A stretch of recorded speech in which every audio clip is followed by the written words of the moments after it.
예, 안녕하세요. 유은성입니다.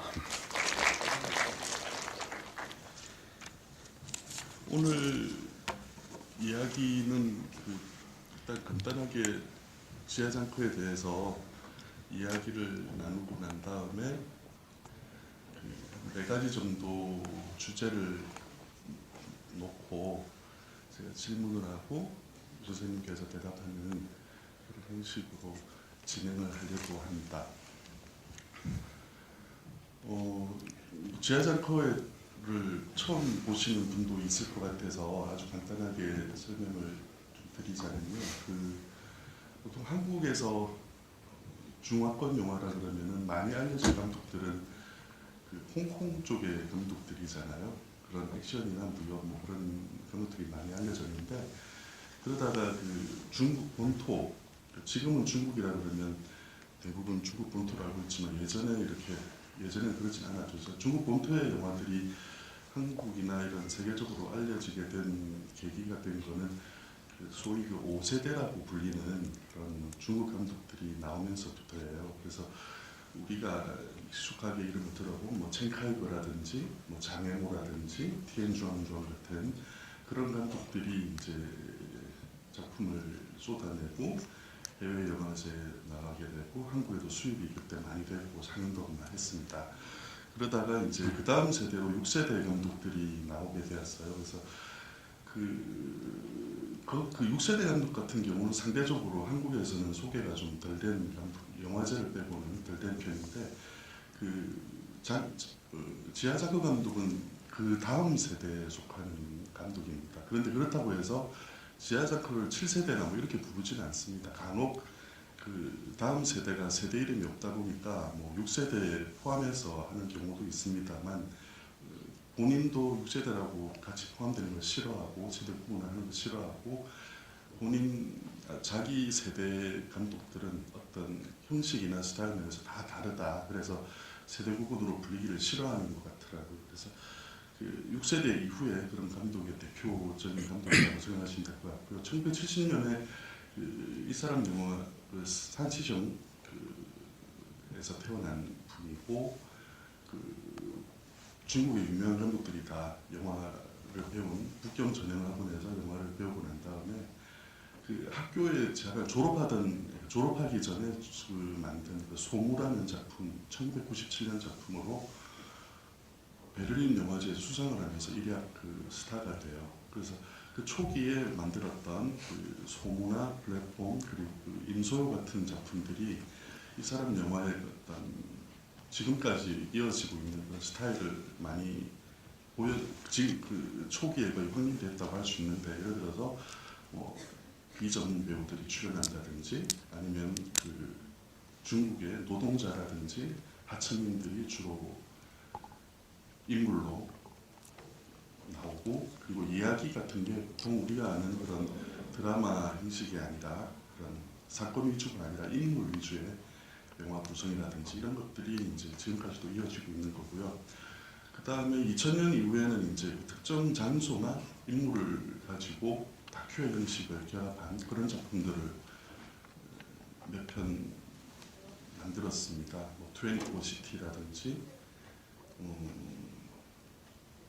세계라든지 뭐 이런 그런 작품들을 만들어냈고 지금 보신 작품은 지하장커의 가장 근작이고요. 지하장커가 뭐 현실에 워낙 관심이 많은 사람이다 보니까 중국에서 실제 벌어졌던 사건들의 영향을 받아서 만든 작품이라고 합니다. 세계 영화제가 워낙에 인물을 발견하고 독점하는 그런 경향이 강하다 보니까 중국 영화에서도 그런 인물을 발견하기 위해서 몇몇 영화제들이 이렇게 경쟁을 많이 벌입니다. 그러다 보니까 지하장커는 그런 영화제에서 아주 인기 있는 인물이죠. 그래서 데뷔 이후에 나왔던 처음 세 편 모든 영화가 베를린, 칸, 베니스에서 다 상영이 된 그런 전력이 있고요. 그리고 베니스에서 뭐 황금 사자상을 탄다든지 이 작품으로 칸에서 강국영상을 탄다든지 그렇게 해서 중국 영화 감독 중에서는 이견이 없는 한 가장 대표적인 감독이고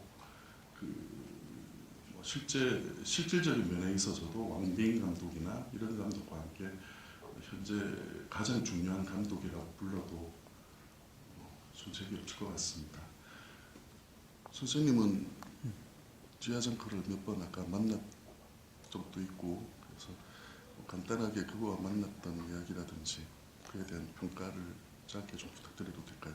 네. 만나본 적은 있지만 개인적인 친분이 그렇게 돈독한 것이 아니고 예, 간단히 식사를 했거나 식사하자고 불렀으나 가지 않고 그런 경험이 있었던 걸로 기억을 하고요. 그 정도였고 개인적으로 그 개인적인 얘기는 시간이 없기 때문에 좀 그렇고 소무 처음 나왔을 때부터 이제 최근 천주정까지 이렇게 봐왔었는데 개인적으로는 이 천주정 작년에 보면서 그 지하장커 감독의 이제 초기작 봤을 때 느낌도 좀 있었고 작년에 본 영화 중에 개인적으로 굉장히 좋아하는 영화 중에 한 편이에요. 근데 평이 좀 엇갈리기도 했었던 것 같고요. 국내에서 특히.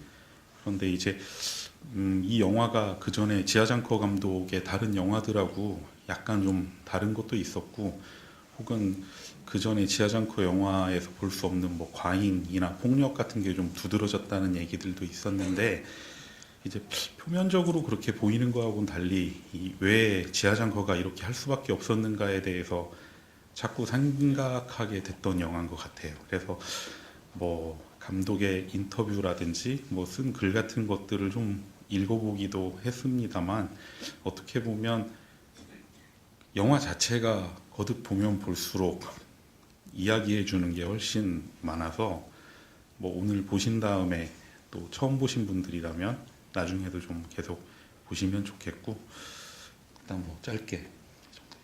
알겠습니다. 네. 그 첫 번째 이야기할 주제는 그 천주정의 지리학이라고 이름을 붙여봤는데요. 그러니까 아까 제가 사건이 위주가 아닌 그런 영화를 만드는 사람이라고. 물론 이 영화 같은 경우는 사건이 되게 중요하긴 합니다. 이 지하장커 영화에서 그 인물과 그 시간과 그 공간이 만들어내는 그 것들이 되게 중요한 부분인데요. 예를 들어서 이 사람이 태어난 산시정 같은 경우가 이 사람 영화에서 가장 어떤 세계의 중심인 것처럼 이렇게 되게 반복해서 등장하는 경우도 많고, 산시정에서 인물, 아까 엑스트라로 나와서 아마 잘 모르실 수도 있는데 베타부 갈 때 살인자, 연쇄살인하는 분 옆에 앉아 있었던 샹밍이라는 사람 같은 경우는 이 사람 영화에서 아주 중요한 인물이에요. 계속 반복해서 등장하는 인물로서, 배우로서 되게 반복해서 등장하기도 하고요. 그래서 인물에 대한 이야기는 아니고, 오늘 이야기할 부분은 이 영화가 보면 네 개의 에피소드가 몇 개의 도시라고 그래야 되나요? 네 개의 공간이라고 말할게요. 그러니까 공간을 흘러가면서 벌어지는 건데, 그게 이 영화의 독립적인 부분도 있지만 이 사람 전체 앞에 만들어진 영화에 복습하는 총결산 같은 느낌도 듭니다. 그래서 그런 부분에 대해서 지리학이라는 이름으로 이야기를 좀 진행을 먼저 해보겠습니다. 보신 분들도 한번 정리해 보실 수 있을 것 같고, 영화를 처음 보신 분들이라면 이제 또 도움이 될 것 같아서 한번 정리를 해봤는데, 말로 하려다 보니까 사실은 중국 지도는 알아도 지역별 위치를 잘 모르시는 분들이 훨씬 많을 거기 때문에 말로 하다 보면 혼란스러울 것 같아서 간략한 그림을 준비를 해봤습니다. 근데 이 영화는 일단 먼저 전체적으로 말씀을 드리면, 일단 이 영화에 나오는 공간이 크게는 4개인데 그 4개의 공간이 다 지하장커가 이 천주정이라는 작품을 만들기 전에 영화를 찍었던 장소들하고 관련이 돼 있어요. 그리고 물론 이용철 선생님께서 말씀하신 대로 실제 중국에서 일어났던 사건들, 실화들을 배경으로 각색해가지고 만든 영화이긴 합니다만, 그냥 그 중에 자극적인 소재만을 골라서 한 게 아니라는 건 이 영화의 공간들을 살펴보면 알 수가 있는데, 왜냐하면 그 정말 데뷔작부터 시작해서 이 직전의 영화까지 자신이 옮겨 다녔던 그 공간들만을 다시 횡단하고 있거든요. 일단은 지하장커 감독의 전체 필모그래피 안에서 보면 그런 의미가 있고, 이 영화 안에서 보면 이 영화는 크게 공간적으로는 북쪽에서 남쪽으로, 그리고 시간적으로는 한 해의 마지막에서 연말에서 그 다음 새해가 시작하고 연초에 한 일주일 정도, 그러니까 대략 정확한 날짜가 나오진 않지만 추정하건대 한 2주일 정도를 배경으로 하고 있는데, 그 연말 연초를 배경으로 하고 있는, 그러니까 공간적으로는 북에서 남으로 가로지르고 시간적으로는 한 해를 가로지르는 그런 영화예요. 그래서 한번 그 찬찬히 한번 살펴보면, 얘기를 하다 보면은 이제 이 영화에서 뭐 짧게 언급했던 것들도 뭐 여러 가지 나오기도 하고, 그래서 보면서 좀 얘기를 하겠습니다. 일단 말씀하신 대로 지하장커 감독의 고향이 바로 저기 표시되어 있는 산시성에 있는 펀양이라는 곳인데, 그 바로 이제 지하장커 감독의 여기 초기작 3편을 써놨습니다. 첫 장편의 소무의 배경이 된 곳이기도 하고, 플랫폼이라고 하는 두 번째 작품의 주요 배경 가운데 하나이고, 역시 임소요라고 하는 작품도 바로 저 산시성이 배경이에요. 이제 그 임소요 같은 경우는 따퉁이라고 하는 도시였는데, 그리고 방금 보신 천주정의 첫 번째 에피소드가 시작하는 곳이 바로 저곳입니다. 산시성이에요. 그러니까 중국의 북쪽이고, 이제 저 위로 넘어가면 자치구가 있죠. 천주정의 배경이 된 곳도 역시 산시성인데, 그걸 이제 알 수 있는 거는 날씨, 극 중에서 보면 너무 추운 데니까 그것도 있지만, 극 중에 이제 우진산이라는 곳이 나오잖아요. 거기 이제 그걸 보면 아, 이게 진중시구나라고 이제 추정을 할 수가 있습니다. 다음 페이지 한번 넘겨봐 주시겠어요? 그리고 이제 영화 속에 그런 굵직굵직한 그 살인 사건이나 이런 거 외에 작은 여러 가지 에피소드들이나 사소한 그 것들 가지고 오늘날 중국의 여러 가지 변화들이나 그런 것들을 보여주는 것들이 가끔 나오는데, 그 중에 하나, 첫 번째 에피소드에 나는 거를 한 장면 예로 따왔어요. 뭐 기억나실 수 있는데, 가다 보면은 트럭을 몰고 온 한 남자들이 지나가다가 여기 우진산이라는 곳이 어디냐라고 하니까 여기다. 그럼 여기 몇 번 국도는 어디냐 하니까 여기다 하니까 저 사람들이 차를 돌리잖아요. 잘 보시면 트럭 뒤에 실려 있는 게 성모 마리아하고 아기 예수의 그림이죠. 근데 아시다시피 중국은 공식적으로는 종교가 금지되어 있고, 최근에 이제 외신들을 찾아보신 분들은 아시겠지만 중국에 이제 점점 이제 예전처럼 비공개가 아니라 어느 정도는 상당히 그래도 나와서 이렇게 기독교나 카톨릭, 불교 이런 신자들이 늘고 있어서 가끔 정부 당국하고 충돌이 빚어지고 있다는 뉴스는 보신 적이 있을 거예요. 근데 이런 장면들을 보면 아주 지하는 아니고 이제는 저렇게 거리에서 저런 걸 옮겨도 되겠구나. 아마 크리스마스 직전인 것 같고, 크리스마스 직전에 어느 성당이거나 가정이거나 이런 데서 아마 주문을 해서 배달하고 있는 중이겠죠. 그리고 이 첫 번째 에피소드의 맨 마지막, 그 다 살인을 저지른 다음에 그 말 학대하는 사람을 죽이잖아요. 그리고 이제 그 말이 버려져서 혼자 도로를 걸어가는데, 그때 말 혼자 도로를 걸어갈 때 보면 화면 오른쪽에 수녀들이 있어요. 네.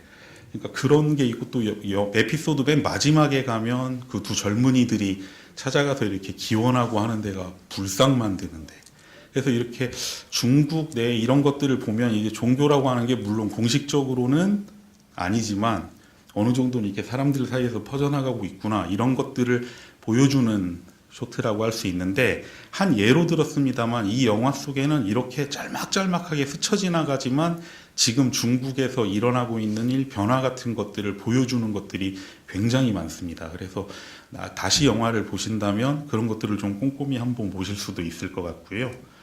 예, 다음 페이지 넘겨주실래요? 이건 아까 첫 페이지예요. 그러면 그 다음 페이지 넘겨주세요. 이제 두 번째 에피소드로 가는 데가 바로 약간 중서부 지역에 있는 스촨성이에요. 그 두 번째 에피소드가 펼쳐지는 데가, 이 스촨성에서 가장 잘 알려진 지역은 충칭하고 청두일 텐데, 이제 이 천주정이라는 영화에서 그 두 번째 에피소드의 주인공이 고향 찾아가는 곳이 충칭이죠. 물론 이제 충칭은 저 스촨성 내에는 있지만 행정구역상으로는 독립되어 있는 곳입니다. 이제 지하장커는 지금까지 이 두 곳 모두를 배경으로 영화를 촬영을 한 적이 있어요.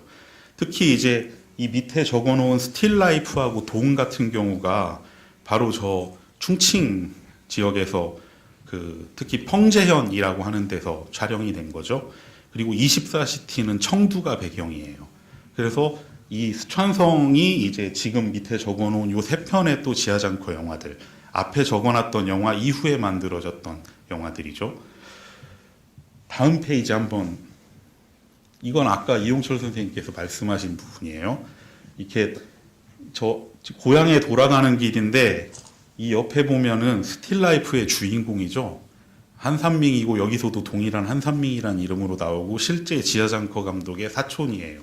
그리고 실제 산시성의 탄광 노동자이고, 그리고 스틸라이프를 보신 분들은 기억하시겠지만 스틸라이프에서 이 사람이 바로 충칭의 펑제현에 찾아와서 한동안 잃어버렸던 아내와 딸을 찾으러 옵니다.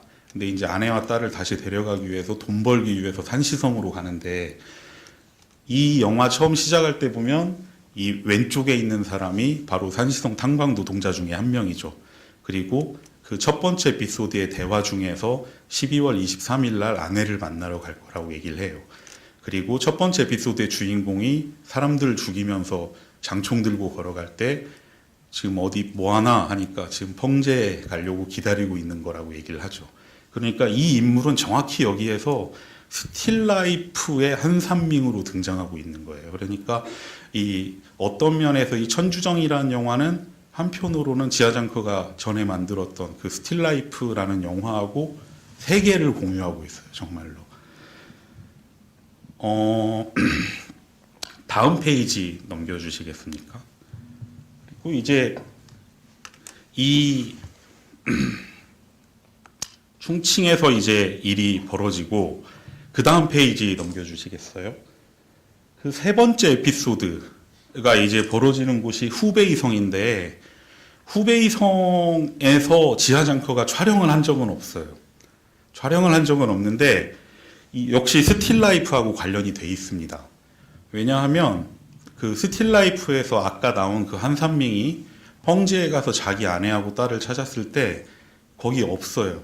그러자 이제 친척 중에 한 명이 얘기를 해주는 게 이창에서 일하고 있다고 얘기를 하죠. 근데 이 영화의 세 번째 에피소드에 그 두 남녀가 처음 만나서 밀회를 하게 되는 곳이 바로 이창이죠. 예, 그래서 이제 아마 여기에 보이진 않지만 어쩌면 한산밍은 여기나 펑제 어디쯤에서 가족을 만나고 있을지도 모르는 거예요. 이 뒤에는 이제 나오지 않고 있지만. 그리고 한편으로 이 후베이성은 스틸라이프의 배경이 된 산샤댐하고도 관련이 돼 있는데, 그 산사댐 자체가 충칭에서 후베이성까지 이어지는 그 장강, 즉 양쯔강의 그 세 협곡을 가로지르는 댐이에요. 그래서 이제 스틸라이프의 주인공인 그 한산밍이 산시성의 광산 노동자이면서 아내를 찾으러 산사댐 인근의 마을 펑제에 오죠. 근데 펑제는 이제 아까 옆에 보셨던 그 스촨성에 속해 있는 곳이긴 한데 지리적으로는 충칭보다 오히려 이 이창에 훨씬 더 가깝습니다. 예. 다음 페이지 넘겨주시겠습니까? 그리고 이제 네 번째 에피소드가 아예 남쪽으로 내려가서 광둥이에요. 배경이 되고 있는 것이. 그런데 이제 여기 적어놨는데 지하장커 감독이 만든 다큐멘터리 중에 한 편인 이 무용의 첫 에피소드의 배경이 바로 광둥의 의류공장입니다. 그리고 천주정에서 네 번째 에피소드, 아니 그 세 번째 에피소드의 여주인공이 나중에 영화가 다 끝나고 에필로그에 등장할 때 그 첫 번째 에피소드에 그 사장의 회사에 찾아가서 면접을 볼 때 어디서 일해본 적이 있느냐라고 할 때 광둥의 의류공장에서 일을 한 적이 있다고 이야기를 하죠. 그래서 이런 식으로 실제 지하장커 감독이 자신이 이전에 옮겨 다니면서 찍었던 그 장소들을 되밟으면서 찍고 있고, 그런 실화를 바탕으로 한 것은 분명히 사실이지만 그 실화 중에서도 자기 영화적인 어떤 지리학, 세계하고 관련이 있고 그걸 되짚어 볼 수 있는 실화들만을 선택했다는 것을 알 수가 있는 것 같아요. 그리고 이 천주정에서는 특별히 이제 이 광동성에서 무대가 되고 있는 것은 광저우하고 둥관인데 시작은 광저우에서 해서 이제 그 남자 주인공이 둥관으로 옮겨가죠. 근데 이제 재밌는 것 중에 하나가 이 네 지역을 보여드렸는데 이 네 개의 성 말고도 중국에는 여러 가지 성이 있지만 이 영화 안에서는 옮겨 다니는 것도 그렇지만 인물들이 말하는 곳들도 거의 대부분 저 네 개의 성 어딘가를 가리키는 곳들만 이렇게 가리켜요. 그래서 뭐 그 저기 그 충칭에 있던 사람이 저기 여기 지금 보이고 있는 이 지역에서 일하고 있는 어떤 여자들 뭐 에이즈 걸렸다든가 그런 얘기를 한다든지 둥간에서 혹은 저 둥간에서 있는 그 젊은이들이 뭐 오늘은 뭐 산시에 폭설이 내렸다더라든가 서로 이제 그런 지역들을 참조를 하는데 이제 이 영화에서 실제로 거쳐오지 않은 지역을 언급하는 부분이 몇 군데 있는데 그 중에 하나가 이 네 번째 에피소드예요. 그게 이제 주인공들 둘이 그 의상실 갈아입는 곳에서 처음 만났을 때 서로가 어디에서 왔는지를 확인을 하는데 각자 다 후난성 출신이라고 얘기를 하죠. 근데 이게 그 스칠 수도 있는데 한편으로는 의미심장한 게 왜 둘 모두 하필이면 후난성일까? 물론 이 지역에서 가까운 지역이긴 합니다. 근데 한편으로는 거기가 마오쩌둥 고향이기도 하거든요.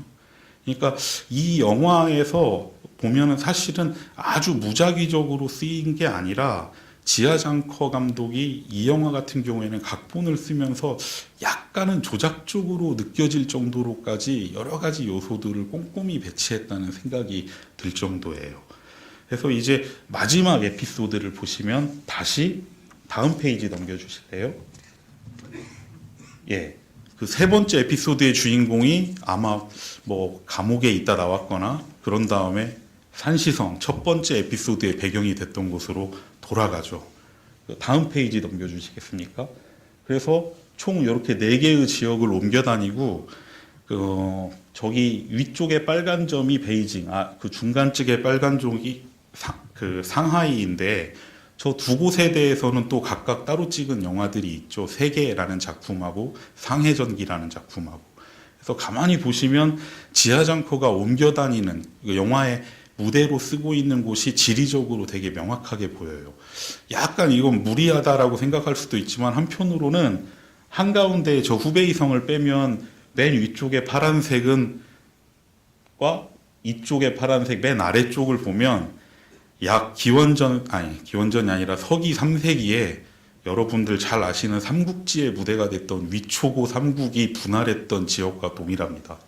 그래서 저 후베이성 한가운데 있는 곳은 적벽대전이 있었던 곳이고 그래서 뭔가 이렇게 너무 짜여져 있어서 가끔은 미심쩍은데 오늘 하려는 얘기 중에 하나는 이런 것들이 한편으로는 이렇게 해석하라는 안내처럼 보이지만 영화가 오히려 이렇게 악의가 안 맞게 하는 부분들이 훨씬 많아요. 그래서 이제 그런 걸 벗어나는 순간들을 보는 게 훨씬 더 재밌는 것 같은데 어쨌든 마지막 에피소드에서 그 자오타오 그 세 번째 에피소드의 주인공이 후베이성에서 이제 북쪽의 산시로 가면서 끝을 내는데 뭐 산시성이라고 하는 건 지하장커 영화에서 인물들이 돌아가는 곳 혹은 영화 자체가 끝맺음을 하는 곳으로 자주 등장했던 곳이니까 어떻게 보면 지하장커 영화는 자신의 고향 우리 동네 사람들과 우리 동네에 방문했던 사람들에 관한 이야기고 말 그대로 선생님 말씀하신 대로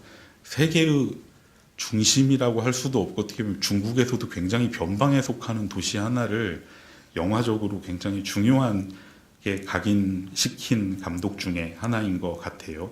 그리고 바로 이 작품을 찍기 전에 지하장커 감독이 만들었던 영화가 상해전기니까 상해전기에서 그 자오타오가 그 여자 마지막 에필로그에 나오는 그 여자분이 꼭 마지막 에피소드에서처럼 뭔가 이렇게 응시하고 바라보고 침묵하는 관찰자 역할로 나오거든요. 그러니까 그걸 보면 천주정에서 이 자오타오는 이 앞영화와 생각하면 상하이에서 온 여인이기도 해요. 그러니까 뭔가 이런 그 여러 가지 이런 것들이 좀 있는데 한번 말씀만 이렇게 드리기는 혼란스러울 것 같아서 한번 지도를 그려봤습니다. 그래서 일단 영화가 펼쳐지는 무대가 이런 곳이다라는 거를 염두에 두시고 앞으로 또 얘기하도록 들어주시면 될 것 같아요. 조금 전에 보시고 말을 들었던 한상민이라는 인물은 지하자커의 그 단편을 저는 단편은 못 봤어요. 단편은 못 봤고 장편이 10편 정도 되는데 그 중에 4편에 그 이름으로 출연을 해요. 저분도 배우가 아니거든요. 말씀하신 것처럼 그 비전문 배우인데 4편의 영화에서 동일한 인물을 연기합니다. 그래서 그 플랫폼이라는 영화에 처음 나왔고 그 다음에 세계라는 영화에 나왔고 스틸 라이프에서는 주인공이 되죠. 그리고 이번 영화에 나오게 됩니다. 근데 왜 제가 한상민이라는 인물을 자꾸 주목을 하게 되냐면 이 천주전까지 포함해서 그 지하장커 영화를 실제 중국 사람들은 못 봐요. 되게 이상한 일인 건 중국이란 나라는 그 영화의 검열을 받아야 되는 허가나 검열을 받아야 되는 곳이어서 그 우리가 보통 수입해서 극장에서 틀고 있는 그런 그 상업 영화, 중국 영화들 있죠. 그런 영화들 빼고는 그 독립 영화처럼 만들어지는, 그러니까 검열을 받지 않은 영화에 대해서는 중국에서 공개적으로 상영을 못하게 되어 있습니다. 그래서 지하장커의 대부분의 작품은 중국 내에서 일반 대중들한테 보여진 적이 없고, 뭐 대학이라든지 연구소라든지 아니면 특정 작은 공간에서 보여지는 그런 영화인데, 이게 어떻게 보면 이 사람 영화의 이상한 아이러니이기도 해요. 왜냐하면 이 중국 이 지하자크 같은 감독을 공격하는 그 메이저 중국 감독들은 그런 말을 하거든요. 지하자크 너는 그 영화제용 영화를, 그러니까 외국인을 위한 영화를 만드는 애가 아니냐, 그런 공격을 간혹 하긴 합니다. 왜냐하면 이 사람 영화를 가장 그 자본을 대주는 나라는 일본이나 프랑스 같은 나라거든요.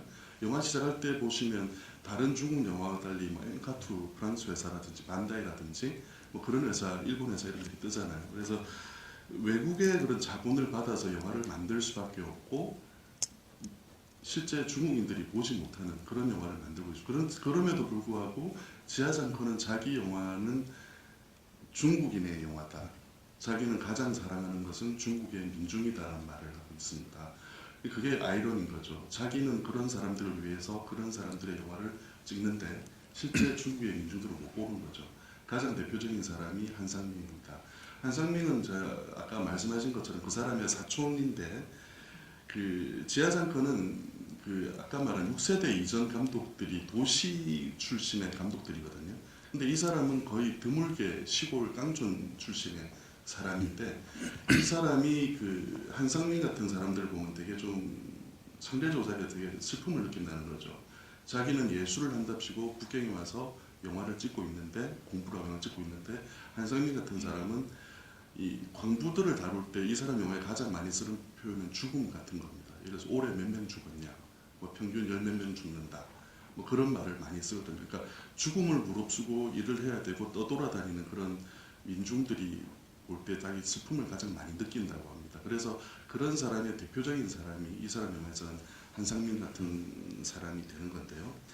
근데 이제 중국 영화에서 보면 그런 사람들을 표현하는 게 인민이라는 표현을 쓰는데, 어제 윤소영 선생하고 이야기를 나누다 보니까 그 인민의 개념이 조금 특이하다는 거죠. 이 공간하고 연결해 봤을 때 어떤 면에서 그러냐면, 우리가 보통 인민을 보통 우리가 쓰는 표현으로 하면 민중 같은 개념인데, 그 인민이나 이 사람의 영화에서 표현되는 그 인민의 개념이 우리가 보통 다른 영화에서 보는 사람, 민중의 개념과는 좀 다르다고 느껴지는 부분이 있다고 합니다. 유 선생님 말씀은.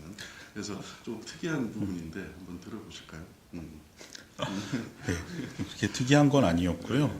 그러니까 그 지하장커 감독이 영화를 통해서 보여주는 인민, 혹은 뭐 인터뷰 같은 데서도 이야기하는 인민, 종종 이야기를 하니까 어떤 뜻으로 얘기하는 걸까 생각을 하게 되는데, 어떤 뭐 하층 계급 혹은 이제 억압받는 사람들, 이런 정도의 모호한 의미로 쓰여지고 있는 것 같지 않고, 그리고 그게 영화를 봐도 그렇게 잘 잡히진 않았는데, 어떤 게 인민이다라는 걸 알았다기보다 그거를 좀 감지하게 됐던 게 이 천주정이라는 영화였던 것 같아요. 그러니까 좀 긍정적인 의미도 있고 약간 부정적인 의미도 있는 것 같은데, 하나는 이제 가령 미셸 푸코 같은 경우에 말년에 했던 얘기들 중에 이런 얘기가 있습니다. 그러니까 인구라고 하는 거하고 인민이라고 하는 걸 구분을 하죠. 그게 이제 인구라고 하는 게 집단적 통계적으로 파악될 수 있는 거라면, 가령 이 영화를 예로 들자면 최근에 중국 남부의 뭐 광둥성에서는 뭐 백만 명 혹은 뭐 몇십만 명의 노동자가 뭐 타이완계 혹은 홍콩계 이런 혹은 외국계 기업의 노동자로 일하고 있다라든가, 혹은 어느 현에서는 이런 사건들이 뭐 연간 몇 건씩 일어나고 있다라든가, 자살률이 몇 %라든가, 이런 식의 어떤 통계적 집단적으로 잡힐 수 있는 게 일종의 인구라고 보죠. 근데 그런 인구에 대해서 인민이라고 하는 거는 인구가 되는 것에 저항하면서 시스템의 그 기능을 정지시키는 것이라고 얘기했던 것 같거든요. 그러니까 기능을 마비시키는 것, 체제를 마비시키는, 그러니까 인민이라고 하는 건 인구가 된 걸 중단하면서 체제를 마비시키는 존재들이다. 근데 이 영화 천주정을 보고 있으면 그런 푸코식의 인민 개념이 확 와닿긴 하는데, 한편으로는 되게 서글프기도 해요. 이렇게 폭력적이고 범죄적인 방식을 통해서가 아니면은 인민이 인민으로 존재할 수 없는 수준으로까지 왔다라고 하는 굉장히 무시무시한 단언이 있는 것 같거든요. 그러니까 나는 매 에피소드를 보면, 그리고 각각의 에피소드는 실화를 바탕으로 한 거니까, 마지막 에피소드 같은 경우에 실제로 저런 공장에서 자살했던 청년들이 꽤 있었다고 하고, 근데 그걸 할 때 저런 공장이 열악하고 뭐 학대하고 시간이 없고 이런 것 때문에 죽는다라는 걸 보여줬다면, 이 영화의 그 에피소드는 인구에 포섭될 수 있는 한 개인, 이러이러한 어려움 때문에 혹은 가정환경 때문에 죽었다라고 하는 걸 설명해 주는 게 그칠 거예요. 근데 이 영화의 흥미로운 점은, 여러분들 마지막 에피소드 보면서 그 청년이 침대에 앉아 있다가 갑자기 결심한 듯 일어서서 베란다 쪽으로 나가서 뛰어내릴 때까지가 커트 없이 한 쇼트거든요. 대체 왜 뛰어내리는지 알 수 없어요. 그거는 평론가가 설명할 수도 없고 감독도 설명할 수 없다고 생각해요. 그러니까 왜 이런 자살을 했는가를 우리가 알 수 없도록 만드는 거. 근데 그렇게 선택할 수 있는 거. 그러니까 나는 당신이 이해하거나 예측하거나 파악할 수 있는 방식으로 움직이지 않는다는 것을 하나의 개인으로서 이렇게 증명해 주는 게 영화적으로 그렇게 나타나는 것 같아요. 그러니까 실화에서 소재를 택하긴 하되, 그 실화들을 연간 중국에서 발생하는 어떤 범죄 항목별로 카테고리별로 하나씩 보여주는 게 아니라, 카테고리에서 끄집어내서 다시 범주화될 수 없는 방식으로 보여주는 게 이 영화라는 생각입니다. 특히 두 번째 에피소드를 보면, 두 번째 에피소드는 보고 나서 굉장히 많은 사람들이 혼란스러워하는 것 같아요. 재작년 칸 영화제에서 보고 처음 나왔던 리뷰들, 이제 국내에 발표됐던 리뷰들을 보면 두 번째 에피소드의 주인공이 살인 청부업자라고 나오길래 그런가 보다 하고 영화를 봤는데, 대체 저 사람이 왜 살인 청부업자인지를 알 수가 없는 거예요. 그래서 바탕이 된 실화가 무엇인지를 찾아봤더니 저 사람은 살인 청부업자가 아니라 은행 강도였더라고요. 그리고 영화에서도 보니까 죽이고 나서 가방을 훔쳐가잖아요. 근데 어쨌든 살인 청부업자로도 오해할 수도 있겠다, 혹은 그럴 수도 있겠다라는 생각이 들어요. 그리고 두 번째 에피소드가 이 영화에서 가장 동기가 불분명해 보이고 개인의 히스토리가 잘 파악이 안 되잖아요. 그러니까 이 매 에피소드마다 보여주는 주인공들이 사실은 실화에서 끌어왔을 때 그 실화를 픽션화하면서 이 픽션을 통해서 다시 중국에서 벌어지는 여러 가지 범죄의 범주들로 환원시킬 수 없는 방식으로 만들어내고 있어요. 굉장히 독특한. 어떻게 보면 범죄를 통해서 혹은 자신의 죽음을 통해서 나는 이 방법을 통해서밖에 인구에 속하지 않는 한 명의 인민이다라는 걸 선언할 수밖에 없는 사람들. 근데 그거는 선언이기도 하지만 한편으로는 되게 비극적이잖아요. 이 방법밖에 없다는 건. 그러니까 어떻게 보면 지하장커의 인민 개념에 흥미로운 것도 있지만, 이 영화를 보고 있으면 굉장히 좀 무시무시하고 섬뜩하고, 감독이 이런 식으로 영화를 만들 때는 뭔가 다잡고 만드는 게 좀 있었겠다라는 생각도 들기도 합니다. 그리고 한편으로는 약간 이제 부정적인 측면에서인데 그 지하장커 영화를 보면서 이제 뭐 후샤오시엔이라든지 뭐 아바스 키아로스탐이라든지 이런 아시아 감독들 혹은 뭐 리얼리즘적인 것과 관련해서 네오리얼리즘의 대표적인 감독인 뭐 로베르토 로셀리니 등의 이름이 호명이 되는데 이 영화를 보고 다시 돌이켜 보면 지하장커와 관련해서 스타일은 전혀 닮지 않았지만 굉장히 아시아 감독 중에 지하장커와 유사한 방식으로 자신의 어떤 민족성을 고민했던 사람은 오시마나기사라는 생각이 들더라고요. 뭐냐면 자기가 속해 있는 사회가 급변하고 있을 때 그 급변하는 사회를 들여다보는데 가장 좋은 게 범죄라고 생각했던 사람이고 그리고 그 범죄들을 지리적인 방식으로 추적했던 사람이고 그래서 오시마나기사 영화 중에 뭐 교사형이라든가 혹은 소년 혹은 이제 좀 시기적으로 거슬러 올라가긴 하지만 감각의 제국 같은 뭐 그런 영화들도 있습니다만 이런 범죄를 통해서 다룬다. 그리고 이제 어떤 뭐 일본적인 것, 일본성이라고 하는 거를 찾아보는데 이런 지리적인 걸 굉장히 중요시한다는 거를 보면 비교해 보면 좀 재미있는 것들이 좀 많이 찾아지는 것 같아요. 근데 오시마 나기사 같은 경우에는 이렇게 받아들여지고 있는 일본적인 것, 일본성이라고 하는 게 사실은 근거가 없고 뿌리가 없다라는 걸 보여주기 위해서 여행을 하고 지리적인 매핑을 해나간다면 지하장커는 매우 특이하게 뭔가 중국적인 거나 그 인민의 본질이 있다고 믿는 것 같아요. 예, 영화를 보고 있으면. 그게 이제 오시마 나기사하고 약간 차이인 것 같고 가끔 우려스럽게 느끼는 거는 이게 자칫 잘못하면 어느 한 부분에서는 굉장히 위험한 중화주의하고 원치 않게 만날 수도 있겠다는 생각은 합니다만 다행히 아직까지 지하장커 영화를 보면서 그렇게 이건 위험하다 뭐 이런 정도의 생각을 한 적은 없는데 추정이에요. 그래서 이 지도 지금 떠 있는데 이상하게 안 가는 곳이 있어요. 언급도 안 되고 가령 이 왼쪽 끝에 보면 이 왼쪽 끝에 있는 곳이 바로 뭐 위구르 자치구, 예, 티벳 그리고 저 북쪽 위로 가면 또 자치구가 하나 있고 이런 곳들에 대해서는 사실 영화에서 놀라울 만큼 언급도 안 되고 그렇다고 해서 뭐 이제 중국의 이제 저런 지역들을 다룰 때 약간 검열이나 제약들이 있는 건 사실입니다만 독립영화 감독들 중에 아예 저런 지역에 대해서 다룬 사례가 없었던 건 아니었던 것도 고려해 보면 희한하게 이렇게 중국을 지리적으로 사고하는 감독이 영화 속에서 유독 저런 지역들을 피해 나가면서 닫혀 있다고 여겨지는 것도 좀 흥미로운 부분이라고 생각은 됩니다. 그래서 지하장커 이제 인민이라는 얘기 관련해서 떠올려봤던 좀 긍정적인 것 어떻게 보면 어떻게 하면 인구가 아닌 인민으로 살아남을 것이냐 그리고 두 번째는 이제 지하장커 감독의 인민이라고 하는 게 갖고 있는 약간은 폐쇄적으로 보이는 어떤 지리적 틀에 대해서 말씀을 드려봤습니다. 예. 그 위구르와 관련해서는 그 예전에 뭐 이렇게 좀 지하장커가 좀 그런 중화주의자적인 그런 본색을 드러낸 적이 잠시 있었죠.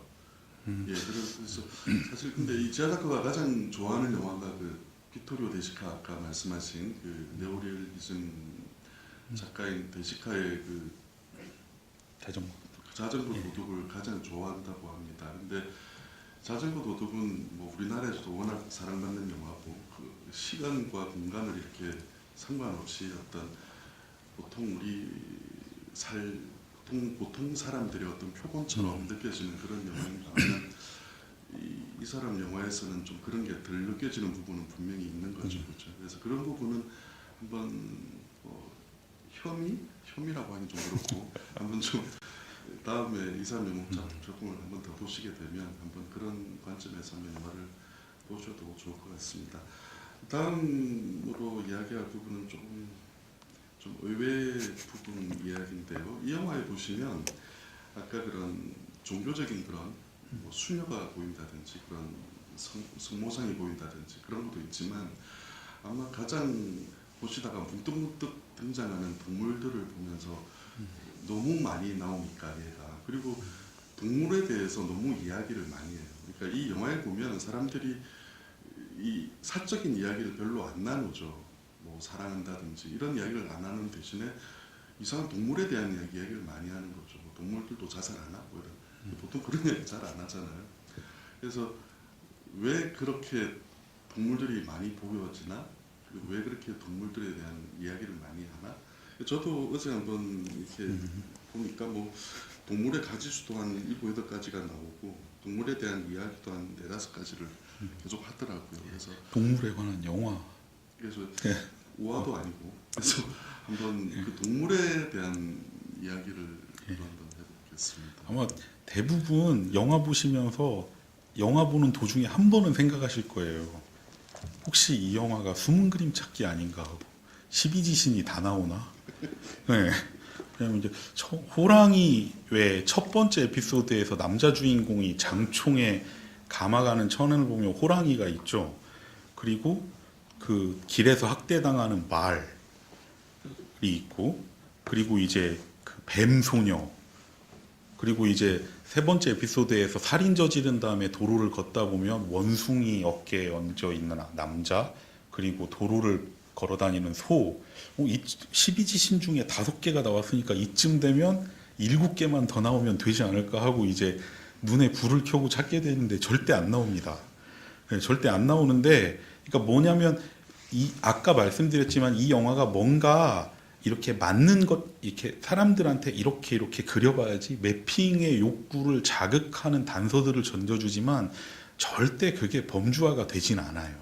그리고 그런 이 동물들이 재밌다고 생각했던 게 이 영화에서 동물을 다루는 방식을 봤더니 봐라. 그러니까 당신들이 나는 이걸 안다라고 생각하는 게 어떤 틀, 체계 안에서 생각해야 되는지 당신은 절대 찾아내지 못할 거다. 그러니까 이 영화에서 아까 인민이라는 걸 통해서 얘기 드린 것처럼 너는 이러이러한 사람이야. 여기에 속해 라고 할 수는 없는 것처럼 이 영화에서 나오는 동물들 혹은 동물에 대한 얘기도 이거는 지하장코가 이러이러한 틀로 여기에 보여지고 있구나라고 절대 얘기할 수 없다고 생각하는데요. 오히려 인터뷰에서 감독이 던지는 말들 때문에 더 착각하게 되는 것 같아요. 뭐 중국에서는 원래 동물이 중요한 존재였고, 뭐 사람과 동물, 자연 등등과의 뭐 그런 관계가 중요했고, 심지어 뭐 소셜 네트워크 서비스의 시대여서 이렇게 뭐 다양한 관계 그런 것들을 보여주기 위한 것이었다는 것까지 읽었는데 그건 정말 무슨 말인지 모르겠더라고요. 오히려 그거보다 이렇게 단서들을 던져주지만 동물에 대한 얘기를 하지만 이것들은 결국 어떻게 받아들여야 되냐면 그 얘기 하나하나가 영화에서 독특한 순간으로 받아들여야 된다는 걸로 밖에는 그 해석이 안 됩니다. 근데 얘기를 한번 떠올려 보면서 머릿속에 기억을 하시면서 한번 생각해 보시면 지금 말씀드린 그런 동물 말고도 곳곳에 숨어 있긴 해요.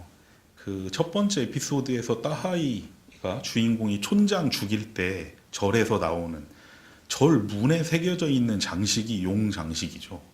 그러니까 그것도 있고, 두 번째 에피소드 주인공이 집에 막 도착해서 지나갈 때 이웃집에서 죽은 돼지 들쳐업고 나오는 사람이 바로 화면 옆으로 지나갑니다. 배 갈려서. 이쯤 되면 12지신 중에 7개는 나왔으니까 정말 찾고 싶은 욕망이 강해질 수도 있어요. 그런데 이제 두 번째 에피소드 보면 오리 잡는 게 자주 나오죠. 이렇게 조금씩 어긋나는 부분들이 있고, 그리고 뭐 조카가 영어 공부하는 동안 언급되는 단어 애니멀, 뭐 애니멀 잡으러 갔다 마운틴에.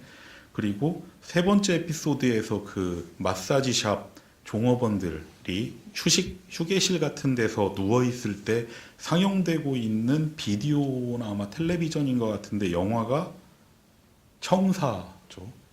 네, 장만옥 주연의 청사.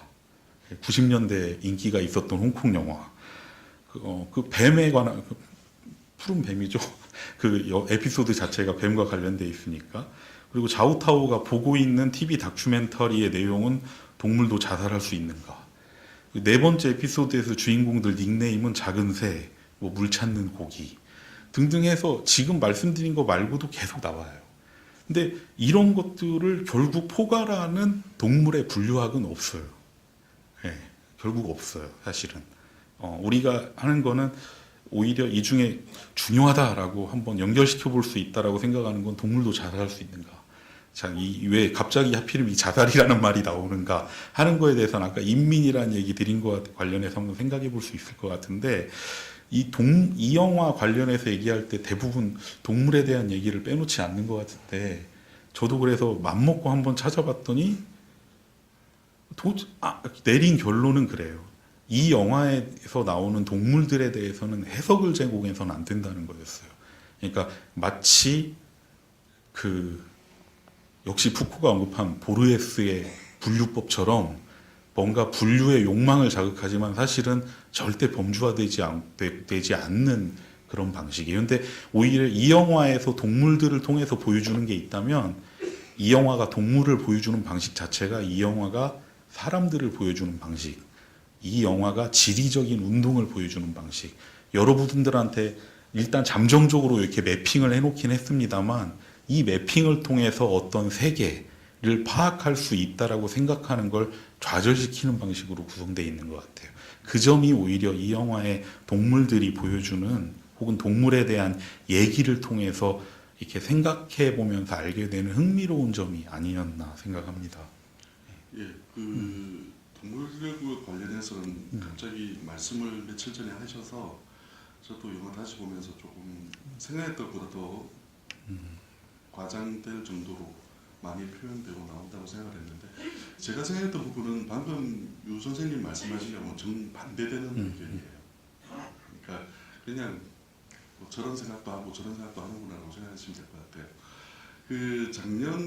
작년에 나온 영화 중에 저는 한 몇 편을 뽑을 때 가장 좋아했던 영화가 중에 이 영화와 함께 가장 제가 좋아했던 영화가 울프 오브 월스트리트라는 미국 영화였는데 그 영화와 이 영화의 마지막 장면이 똑같아요. 쇼트가 사실은.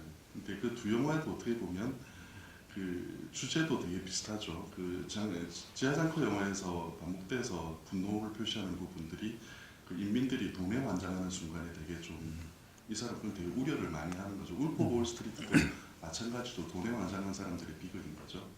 근데 맨 마지막 울프 오브 월스트리트에서도 맨 마지막에 돈에 대한 강의를 들으러 온 강연자들을 일순간 잡으면서 영화가 끝이 나고 저는 그때 조금 울었었어요.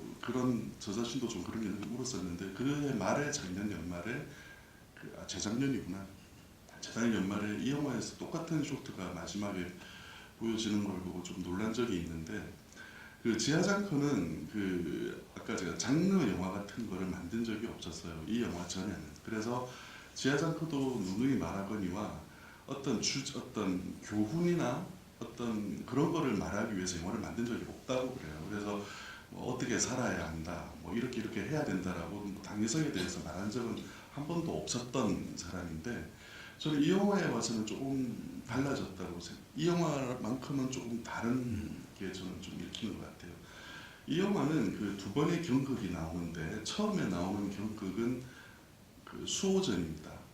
수호전이 경극에 나오는 거고 두 번째 나오는 경극은 옥당춘이라는 저도 잘 몰랐던 건데 이 영화는 사실은 수호전처럼 시작해서 옥당춘처럼 끝나는 이야기죠. 뭐냐면 수호전은 저보다 더 많이 아시겠지만 정의로운 남자들의 이야기잖아요. 이 영화에서 보시면 수호전을 본 남자가 갑자기 분기 등천에서 총을 들고 사람들을 죽이고 다니죠. 그렇게 시작을 해서 맨 끝에 가면 이 옥당춘이라는 게 저는 내용을 좀 찾아봤더니 우리나라로 치면 춘향전 같은 거더라고요. 그러니까 어떤 관청의 어떤 기생 같은 여자가 이렇게 수청을 들려고 그랬는데 말을 잘 안 들으니까 그거에 대해서 형벌을 주는 이야기. 근데 이 영화에서 보면 세 번째 에피소드가 사실은 그런 거잖아요. 내한테 좀 해달라고 했는데 이 여자가 결국 안 하고 죽이는 이야기잖아요. 그래서 이 영화의 내용을 보면 되게 장르적이라는 거죠. 옛날 이 지하장커의 그 이전 영화들과 달리. 그런 면에서 옥당춘이라는 영화가 만들어진 적이 있어요. 고금전이라는 사람이 예전에 만든 적이 있는데 이 영화의 제목은 A Touch of Sin이거든요. 근데 이 영화의 영어 제목은 그 호금전 감독의 예전에 협녀라는 영화에 A Touch of Jen이라는 영어 제목을 줬던 영화에서 따온 거예요. 그 제목 자체를. 그리고 그 세 번째 에피소드에서 그 여자가 그 머리의 모양이라든지 칼을 쓰는 방식 그런 것들은 그 분명 그 옛날에 협녀에서 나온 그런 것들에 대한 오마주 같은 것들이죠. 근데 가만히 보시면 그 협녀에서의 영웅들과 협녀도 그런 거거든요. 좀 이렇게 부정부패한 어떤 그런 시대에 충신의 딸이 간신배들을 피해서 도망다니면서 벌어지는 이야기거든요.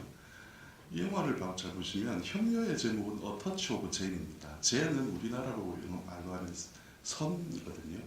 선의 감각 같은 거죠. 근데 그게 이 영화로 넘어오면 A Touch of Sin이 된다는 거죠. 범죄가 되는 거예요. 그러니까 똑같은 정의로움을 가지고 행동을 했다 하더라도 과거의 사람들은 협녀처럼 영웅이 되는 거죠. 근데 이 영화에서는 똑같은 그런 행동을 했다 하더라도 이 사람은 범죄자가 되는 겁니다. 그러니까 범죄를 저질렀으니까.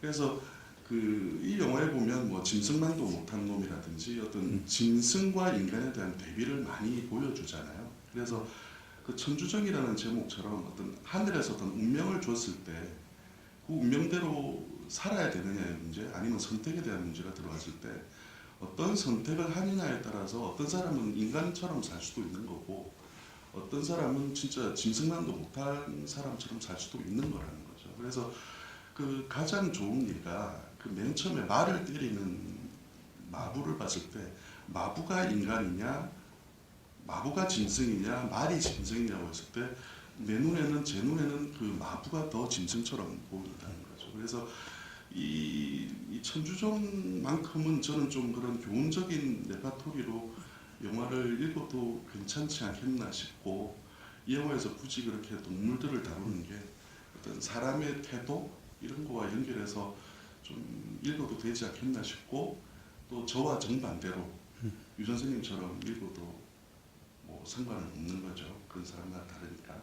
근데 약간 일부러 그렇게 해야 된다고 생각을 했던 게 가끔 이제 이 영화에 나오는 동물들을 이제 어떻게 보면 인간하고 이렇게 등치시켜서 보거나 하면 결국은 이 영화의 결론이 한편으로는 그러니까 중국 인민들 혹은 나오는 사람들 뭐 가령 호랑이 같은 첫 번째 에피소드의 주인공 처음에 이렇게 시작할지 모르지만 결국은 동물 같은 혹은 짐승 같은 존재로서의 인민이라는 결론이 나와버리거든요. 그러니까 더 울프 오브 월스트리트의 마지막 쇼트와 이 영화의 마지막 쇼트가 굉장히 유사한데 저는 의미가 완전히 다르다고 보거든요. 그러니까 더 울프 오브 월스트리트의 마지막 쇼트는 정말 뭔가 돈을 더 벌기 위해서 이렇게 열심히 그 강사의 눈을 이렇게 쳐다보고 있는 영혼 없는 존재들의 집합으로서 보여주는 거라면 이 천주정의 마지막 쇼트에 그 모여있는 사람들은 자 이렇게 영화 진행되는 동안 이런 동물들을 통해서 하지만 분류되지 않는다는 걸 당신들이 보았다. 자 이렇게 모여있는 사람들을 당신들은 하나하나 개별적인 존재로 독특한 사람으로 호명할 수 있는가라고 하는 물음처럼 읽어야 된다고 생각을 해요. 그러니까 굉장히 비슷한 두 영화의 쇼트지만 마틴 스콜세지께 저도 그 영화를 굉장히 좋아하지만 스콜세지가 약간은 속물적인 방식이라면 이 영화는 이렇게 뭐 감독의 뜻이 무엇이었느냐와 무관하게 어떻게 보면 그렇게 거슬러 읽어줘야 되는 영화고 그렇게 읽을 수 있는 여지가 있다고 생각해요. 그리고 이 천주정은 어느 정도는 뭐 지하장커 감독이 굉장히 꼼꼼하고 성실하게 자신의 경력을 결산하면서 만든 영화인 것 같긴 하지만 한편으로는 본인의 뜻과 무관하게 움직인 측면들도 좀 있는 것 같거든요. 그리고 그런 걸 통해서 이 영화를 되게 적극적으로 약간 거슬러 읽을 수 있는 부분들이 재밌는 것 같아요. 그래서 저는 이제 맞습니다. 동물들에 대해서 아까 이제 그런 얘기를 좀 드렸는데 이제 이용철 선생님 말씀하신 내용들에 대해서도 역시 또 생각해 볼 수 있다고. 이게 하나의 답문제가 주어지는 게 아닌 게 제가 뭐 굳이 말씀을 안 드리려고 했던 건데 이 영화의 마지막 쇼트에서 그 경극을 보러 온 사람들을 보기 딱 보여주기 전 장면을 한번 또 기억을 해보셔야 돼요. 그 전 장면에서 이 자오타오라는 여배우의 표정을 뭔가 이렇게 당황한 듯한 표정을 경극을 보다가 이 여자가 무언가를 생각을 하고 있는 얼굴을 보여주고 난 다음에 그 일반 인민들한테로 쇼트가 확 넘어가거든요.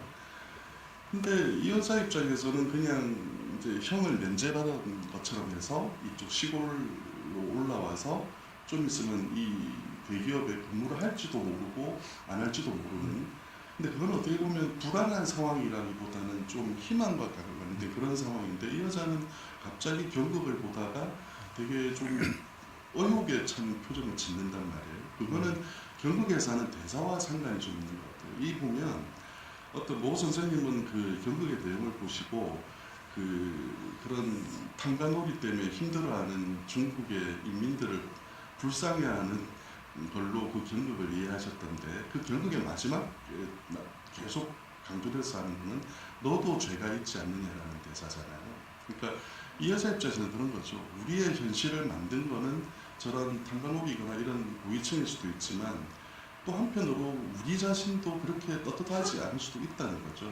실제 범죄자일 수도 있는 거고 죄인일 수도 있고. 그래서 이 영화에서 보는 그런 저는 약간 그 부분은 정말 다른 것 같습니다. 저는 이 영화 마지막에 그 네 죄를 네가 알렸다 나올 때 자오타오가 짓는 표정이 오히려 거기에서 제가 잊고 싶은 거는 그런 거였어요. 정말 결백, 끝까지 결백을 주장할 수 있는 게 필요한 거. 그러니까 사실은 그러니까 더 터치 오브 씬인데 영어 제목이 그게 말 그대로 죄가 나를 만지는 거잖아요. 그러니까 그럴 때 죄가 나를 만졌을 때 내가 그 일어난 사건 앞에서 그럼에도 불구하고 나는 결백하고 무죄이다라고 말할 수 있는 용기. 아까 말씀드린 거하고 관련해서는 역시 인민이라고 하는 게 뭐냐라고 하는 것도 관련돼 있는 것 같고요. 근데 이제 계속 그렇게 무죄 혹은 결백이라고 하는 사람들을 남겨두지 않고 무언가 죄인으로서 자꾸 호명하는 것들에 대해서 느끼는 억울함 같은 게 느껴지는 게 있습니다. 오히려. 예. 하여튼 그 하나의 어떤 내용을 가지고 이렇게 다양하게 생각할 수 있는 것들, 그런 것도 어떻게 보면 영화의 흥미로운 부분이죠. 그래서 원래는 4가지 주제를 가지고 이야기를 하는데 하나 남은 주제는 사실은 뭐였냐면 이 근대라는 인류 역사상 어떤 나라에서도 그 자본화되고 도시화되는 걸 갖다 성공적으로 카메라에 담은 나라는 없었어요. 그런 감독도 없었는데 그거에 가장 유일하게 성공한 감독 중에 한 명이 저는 지하자크라고 생각을 해서 그 근대라는 개념, 그러니까 좁게 말하면 이제 자본화되는 도시화되는 거에 와 카메라의 어떤 관계에 관해서 이야기를 원래 하려고 그랬으나 그 시간표가 6시 반에 다음 영화를 틀어야 되기 때문에 저희는 이제 일어나야 되는 관계로 그 이야기는 못하게 됐어요. 그래서 그거는 아마 제가 주제만 드렸으니까 관객분들께서 한번 개인적으로 한번 생각해 보시면 좋겠고, 그 선생님 마침 말씀 듣고 그냥 끝이 내야 될 것 같네요. 예, 감사합니다. 예. 네, 고맙습니다. 다음에 또 뵙겠습니다. 네.